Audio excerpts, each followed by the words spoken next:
अरे तोर मोर संपर्क की संपर्क मा नाउ मोची पुत्र हई उड़ेना तारे आज्ञा सेपटे बाबाजी लोक कथा है ये पटे ब्राह्मण लोक कथा मध्य होई गला एई दुई जण आज्ञा धीरे धीरे धीरे धीरे धीरे धीरे सत्य आई तेतरे भक्तरते पड़ी जुग आसीला सेही समय ये मा औषधि सुकांति जेबी तबे आउ टिके भीतर को आपण करते चालिबा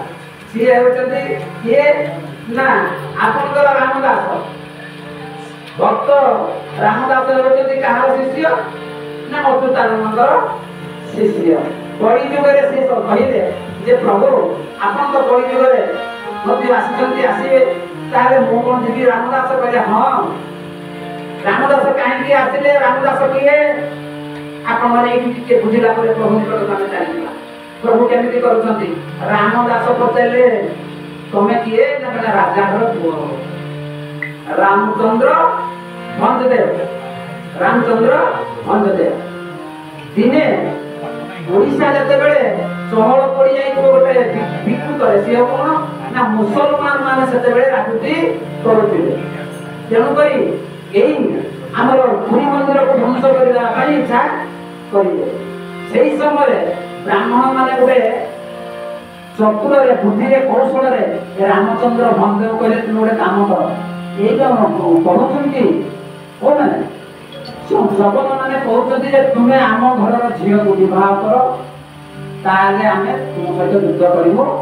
नाही ये मंदिर को आमे रक्षा करियो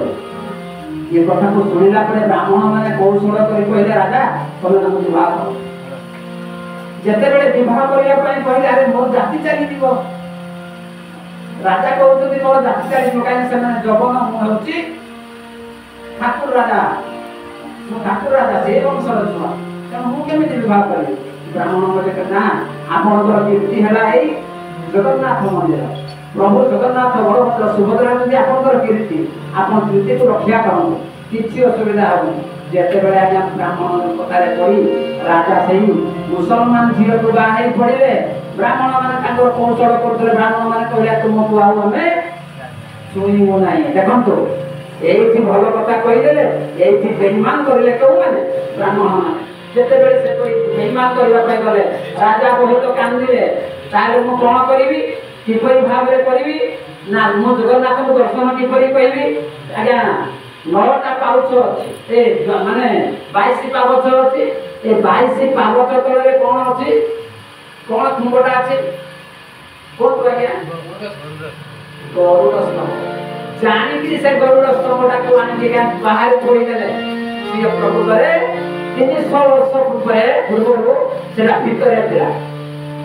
ताको गरुड़ स्तंभ को आनि बाहर रखि देले राजा एही दर्शन करिले पुणी आज्ञा 22 पावच तळे जगन्नाथ बलभद्र सुभद्रा ता बाप को थोई देले छोट छोट मूर्ति थोई देले बोले तमे एही दर्शन करिवो भीतर को आओ जाई पारिबो एही परि अपमान हेतिबारु रामदास करे कोन अच्युतानंदर निकटरे राजपुत्र जाई शरण पसिले और शिष्य होइले ताले अच्युतानंदर शिष्य प्रकृତରେ बड़ शिष्य किए नारायण सेति पे अच्युतानंद को बहुत गाड़ी गलो लोक करूଥିଲେ भविष्य कथा कहूଥିଲେ सेही भितरे करे कोन ना ये तो राजपुत्र ना से काहा के बेले भय करू नथुले सेही पे भय रे अच्युतानंद को केही गाड़ी गलो करे नै मारपीट मध्य करिले नाही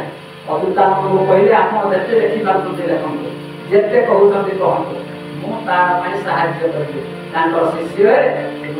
एई समय अच्युतानंद रामदास को कहिथिले रामदास को कहिथिले अरे तमे सिना कहउछ जे भगवानकर सेवक न मु अछुआ हेई गली जगन हेई गली मते स्पर्श केही करिवे नाही तुम कथा पाई भगवान दिने जन्म ग्रहण करिवे क्योंकि अछुआ कियंतु देवी छुई रे ते हम मंगला नणी रे भगवान काले कोठी जन्मरे भगवान रक्षा करिवा पाई ए संसार को रक्षा करिया पाई भक्त को रक्षा करिया पाई केउ घरे जन्म होइछथि आज्ञा हरि जन्म घरे प्रभु जन्म होई गले प्रभु के कथा कहि हरिजन ମୁଁ ଜନ୍ମ ହେଇଗଲି ମୋ ଭକ୍ତ ମାନଙ୍କୁ ମୁଁ ଉଦ୍ଧାର କରିଦେବି ବ୍ରାହ୍ମଣ କ୍ଷତ୍ରିୟ ବୈଶ୍ୟ ଶୂଦ୍ର ସମସ୍ତଙ୍କୁ ମୁଁ ଶୂଦ୍ର କରିଦେବି ମୋ ପ୍ରଭୁ କହିଲେ ସବୁଆକୁ ମୁଁ ହରିଜନ କରିଦେବି ଦେଖନ୍ତୁ ଆଜ୍ଞା ବ୍ରାହ୍ମଣ କୁଳରେ ତ୍ରୟପୁଷ୍ପାକ ହବ ତ୍ରୟପୁଷ୍ପାକ କହିଲେ 3ଟି ଆଙ୍ଗୁଠିରେ ସୀତା ଚୈତନ୍ୟ କାଟୁଛନ୍ତି ନା ପୁଣି ଆଜ୍ଞା ଉର୍ଦ୍ଧ ଚିତା କରୁଛନ୍ତି ଉର୍ଦ୍ଧ ଚିତା ନାହିଁ ସବୁ ହେଲା ନିଷ୍କର୍ଷକ ବାମ ପଟକୁ ଡାହାଣକୁ ଚିତା କାଟିଛନ୍ତି କି କାଟୁ ନାହାନ୍ତି ପ୍ରଭୁ କହିଲେ ବିନ୍ଦୁଏ ଚୁନାକୁ ନେଇ ମଥା ପୁରେ ଥୋଇ ଯାଇ କହେ ଯାଇ ଫୁଲରେ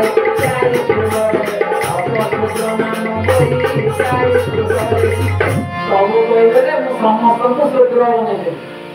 ସମସ୍ତେ ଶୂଦ୍ର